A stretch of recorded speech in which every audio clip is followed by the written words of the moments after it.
New season, same old United. Brighton and Hove Albion 2, Manchester United 1. And it wasn't a comfortable win by any means. And look, it wasn't the horror show type performance that we saw pretty consistently from United last year, where it was conceding 30 shots a game, getting battered, and somehow coming away with a result that really doesn't reflect the actual happenings of a game. This was a more evenly contested game. Two half decent tactical approaches, but the 31-year-old Fabian Hurzeler approaching this game fantastically, getting the result in the 95th minute that he deserved, managing the game brilliantly from a defensive, offensive, and a substitution point of view. He got everything right, and it's only 2 games in, but Brighton have got a real gem on their hands. And it just shows the quality of the club that Roberto De Zerbi was doing a fantastic job, but they looked at his issues and thought, all right, conceding a few too many goals.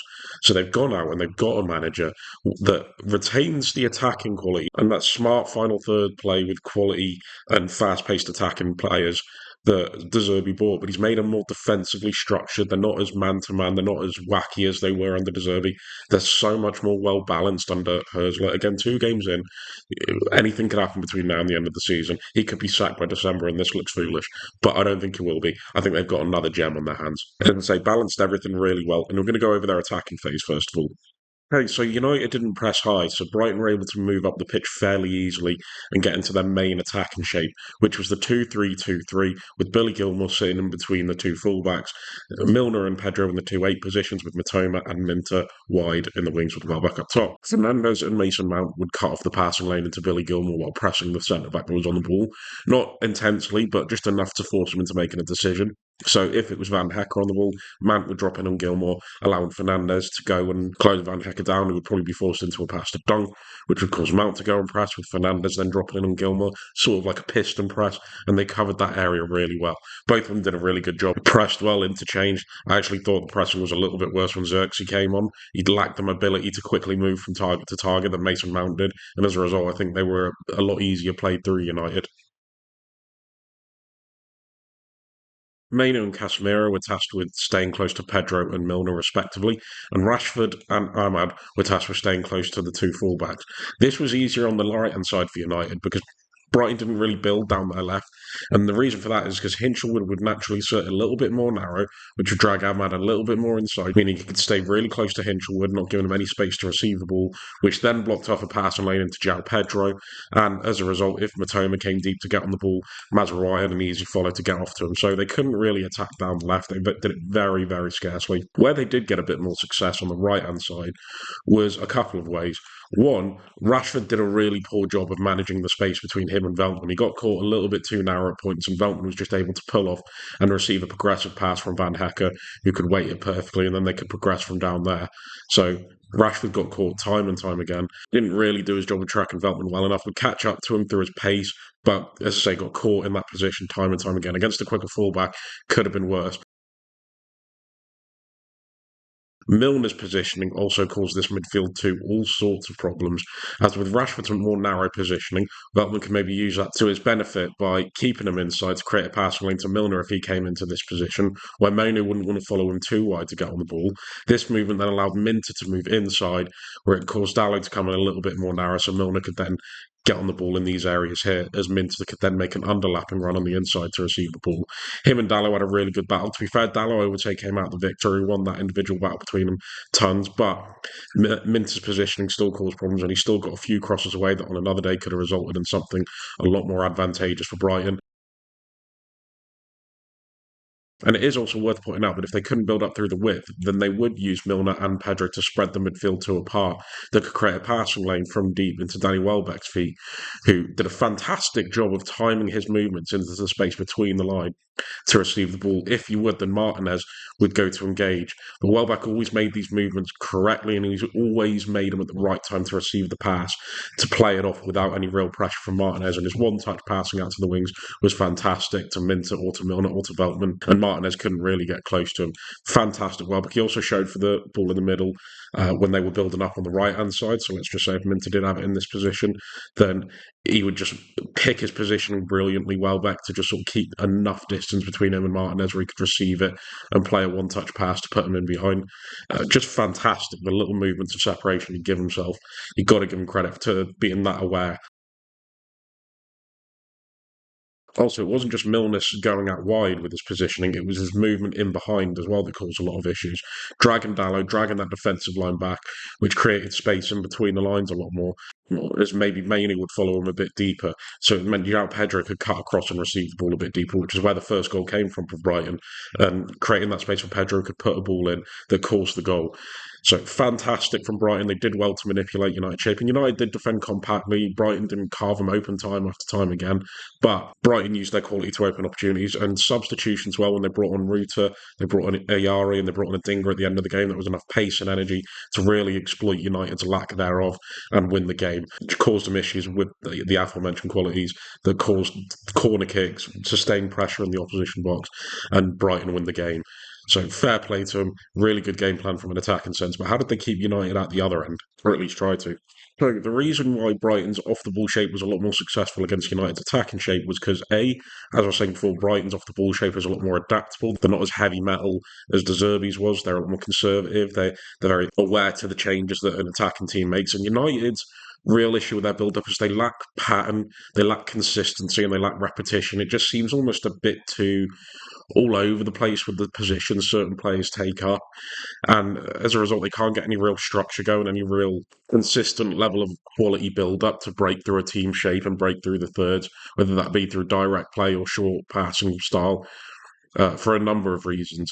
And originally, it would start off looking something like this: a 2-4-4 with Casemiro and Mainu as the two central players.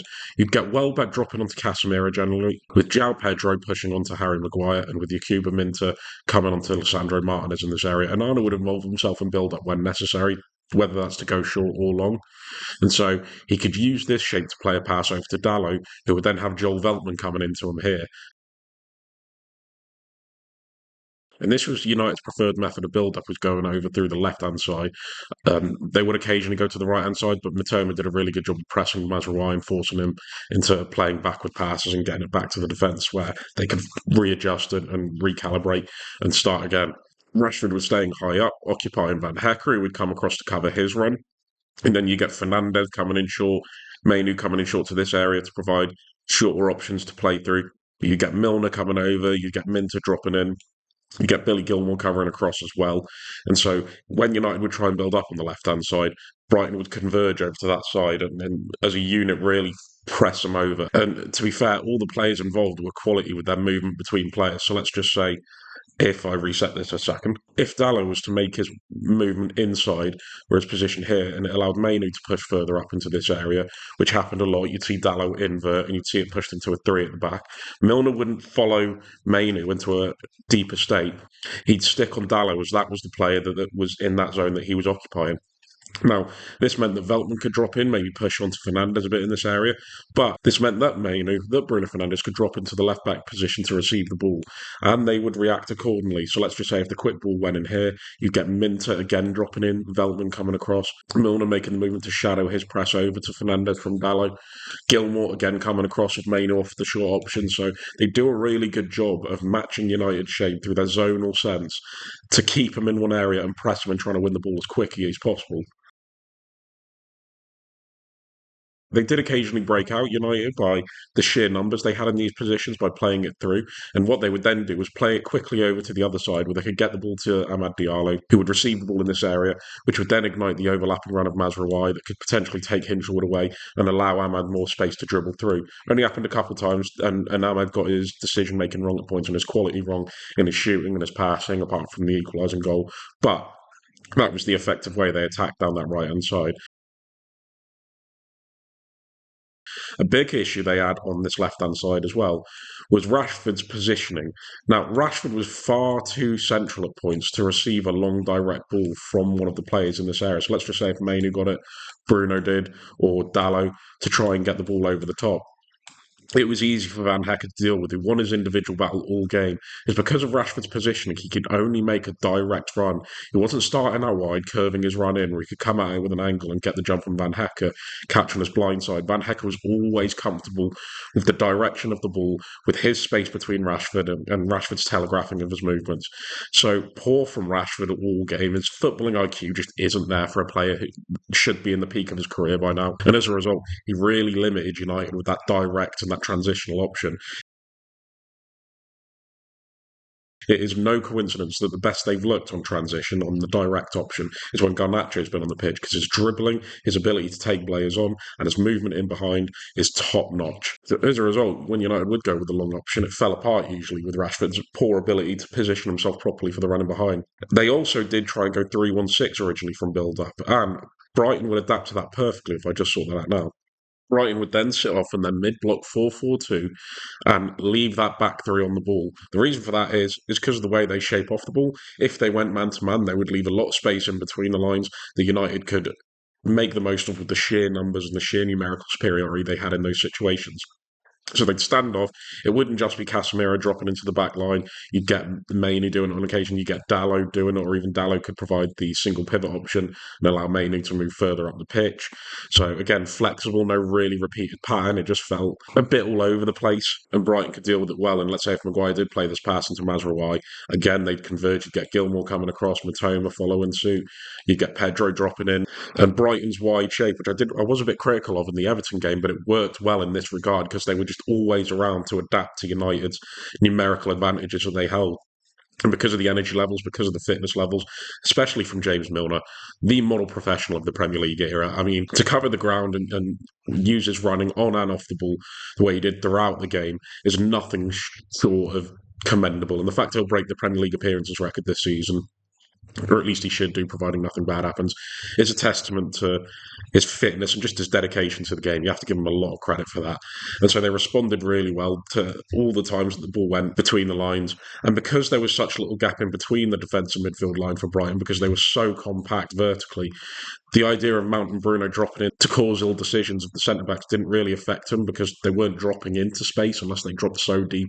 They were collecting it deep, which Brighton weren't concerned about at all. And once a player did bring himself deep and they had about 4 or 5 in the defensive phase, then they'd restart their high pressing structure. And that's also with this strikerless formation with Manchester United, it didn't really work, and it hasn't worked for the most part because the relationship with the wide players and Bruno and Mount hasn't caused any real issues to teams because their positioning doesn't really draw anyone away because they're a bit too fluid and over the top, especially Bruno, who collects the ball in silly positions. Mount almost plays too much like a centre forward where he's keeping the defensive line in its position, and you don't get the proper running. You do occasionally from Ahmad, to be fair, who times his runs well and gets on the ball and attacks a fullback one-on-one. You don't get Rashford exploiting it anywhere near as much as he should. Garnacho, as I said, is the main transitional threat, but we've not seen him start this season to really show he can do it over a 90-minute game. How poor it's looked at the start of the season with how much it's been criticised. For the Liverpool game, he could change it and go to a more traditional system where he's playing a striker, whether that be Xerxes or whoever. Credit to Brighton. They defended admirably, well structured in pressing and in sitting off. The experience and the intelligence in the players to know when to do this, to drop off and engage, was top notch. And it's a credit to them, and it's a credit to the manager, and it's a credit to Brighton as a whole setup. And everything about this game just shows why I love Brighton as a club, and fair play. It just shows football can win sometimes. And with the players they've got coming in, this Brighton team is going to be one to watch throughout the season. I feel like this is the the second of many times I'll be covering them this season. But let me know what you guys think. I'd love to hear your thoughts. Cheers for watching, lads. In a bit.